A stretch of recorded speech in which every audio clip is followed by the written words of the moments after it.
শুধু এনআইডি না, পাসপোর্ট দিয়েও যাতে ভোট দিতে পারেন সেই ব্যবস্থা নেওয়ার দাবি জানিয়েছেন বিএনপির স্থায়ী কমিটির সদস্য নজরুল ইসলাম খান। এছাড়াও প্রবাসীদের জন্য পোস্টাল ব্যালটে নিবন্ধনের জন্য সময় বৃদ্ধির দাবি জানিয়েছে দলটি। প্রধান নির্বাচন কমিশনার এএমএম নাসির উদ্দিনের সাথে সাক্ষাৎ শেষে কথা জানান গণমাধ্যমকে তিনি। প্রবাসীদের জন্য পোস্টাল ব্যালটে নিবন্ধনের জন্য সময় বাড়ানোর দাবিও জানিয়েছে বিএনপি। নজরুল ইসলাম খান বলেন, লটারির মাধ্যমে 64 জেলায় পুলিশের সুপার নিয়োগ না করে যোগ্যতার ভিত্তিতে পদায়ন করা উচিত।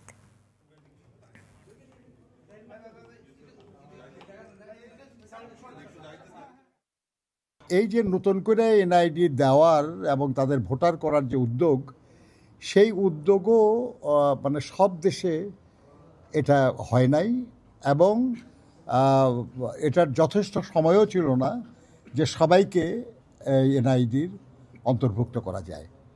সেই জন্য আমরা তাদেরকে অনুরোধ করেছি যে এনআইডির পাশাপাশি তাদের যে পাসপোর্ট, বাংলাদেশের পাসপোর্ট, এই পাসপোর্টকে তাদের পরিচিতি হিসাবে গ্রহণ করে তাদেরকে ভোটার তালিকায় অন্তর্ভুক্ত করার জন্য আমরা অনুরোধ করেছি।